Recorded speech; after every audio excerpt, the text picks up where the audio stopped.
Please state your name and your age. My name is Joshua, and I'm 16. Okay. Who do you think suicide is higher amongst, males or females in your age group, and why? I say males because us boys, we have stronger egos, and when we say something, we usually follow through. And we don't really think of the consequences, but females, they think of the consequences and what will happen and stuff. And for example, there's this girl in my 6th period.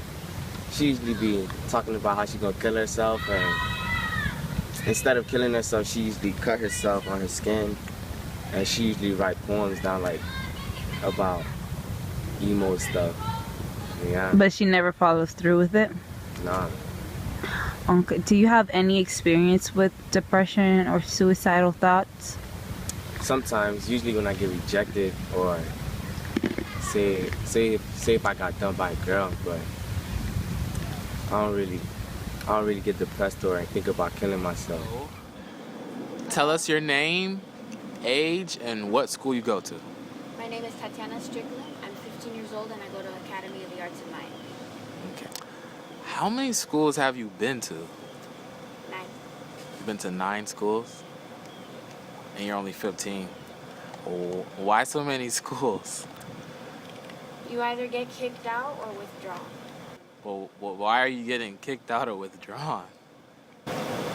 Some schools don't like large amounts of absences, let alone mental students. Well, why do they consider you a mental student? Because the multiple times of trying to commit suicide. Okay.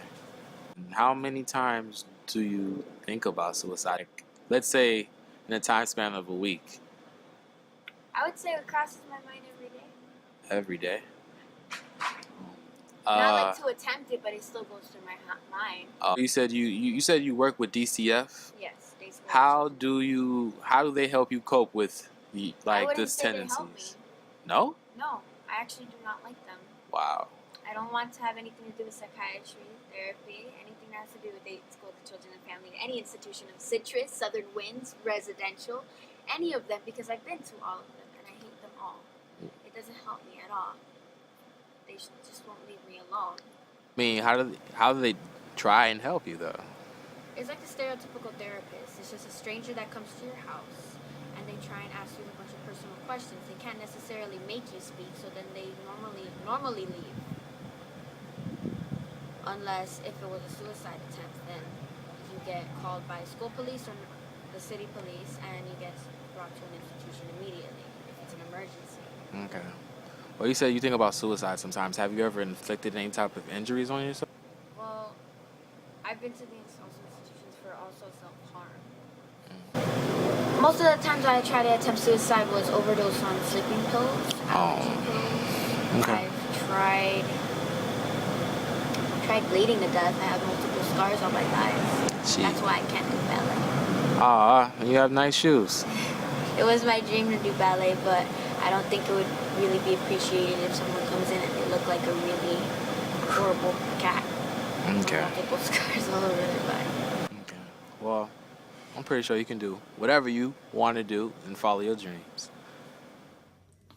Hello. Could you tell us your name, age, and what school you go to? My name is Crystal Noel. I'm 20 years old and I go to Florida International University. Why did you start smoking? I started smoking cigarettes actually when I lived in the dorms at FIU. So that was like your freshman year? Yeah, that was my freshman year. Okay. I had smoked weed, before previously. Then one day my friend had like a box of cigarettes and it was right after we got high. And I just took one of I got curious. But you saw her smoking them? I saw her smoking it. Okay. And I just grabbed it and I smoked it and it felt amazing. Okay. Yeah, that's what I was going to ask next. How did smoking make you feel? Like, did you feel like there was any effects, or did it have any effects on your self-esteem, or no? On my self-esteem, yeah, because my teeth started to yellow, my lips started to darken. Oh, that's not I started to look older. I think my skin started to look like I was looking really old for my age. But were you like worried about these effects, or I was were worried you about aware? these effects. I was aware, and I was worried because I'm a young girl, so we obviously pay a lot of attention to our looks. But Yeah. I was so addicted that it didn't even matter. I knew that, that it was affecting the way I looked, my health, everything, but I was addicted, so that was just what I had to deal with. Okay, the actual unique reason for why I interviewed you is because you actually quit. So how did you do it? Like, that's like, most people have struggle with that. Okay, so there's a lot of commercials on TV, those 1-800-QUIT lines. And I just got curious. I was like, it couldn't be that bad. It's free help. So I called the hotline, and they were real nice, real, supportive. And basically, I wanted to get nicotine patches, which are patches you just put onto your body for 24 hours. And it puts nicotine into your bloodstream, so you don't crave nicotine as much, because that's really what you're craving when you smoke a cigarette. And so I got the patches, and I did it. My first time on the patches, the first night, I had a crazy nightmare that all my teeth fell out. Okay, so it does have effects. Yeah, it does have side effects. And I kept taking the nicotine patches. I took it for about a week and a half. And the dreams, I just started waking up really sweaty and just really uneasy. And I just couldn't do it anymore. So I just decided that after a week and a half, I was just going to try to go cold turkey. And it was successful? And it was successful. So, yeah. All right. Last question. Yes. Do you regret smoking? I do regret smoking. I regret it because it was like a bully. Yeah? Like, I'm hanging out with my friends, and none of my friends smoke cigarettes. So we would be hanging out at times, having a good old time, and I'll just go over to the side somewhere because I needed that cigarette to feel calm. I needed that cigarette. I was having anxiety problems, and I just needed that cigarette at that moment. And it was just really, embarrassing. Okay. Thank you. You're welcome. Could you introduce yourself? Hi, my name is Igor, I'm 45, and I'm a smoker. All right. Could you tell us when you started smoking and why? When I was 17, I was in medical school in Russia, and I was living in dorming. And there were a lot of people and a lot of partying, everybody was smoking, so I think I just was trying to fit in. So it was a result of peer pressure? I think so, because everybody was smoking. So. Okay.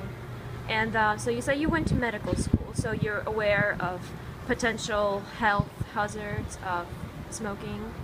I am aware, but you said it's just potential, because you can go out from your house any day and a piece of brick can falls on your head and kill you, and there is nothing to do with smoking. So my grandfather, for example, he died when he was 97 or 98, I don't remember, and he was smoking all his life, drinking, and he's dying because of appendicitis. So, because of appendicitis? Yes. Wow. Yes. And what about gender socialization? Do you think the fact that you continued smoking had to do with that? Maybe, because in my country, where I am from, in Armenia, most of men smoking, I mean males. So women don't really smoke in Not your so country? much like in America. All right, well, thank you so much for your time.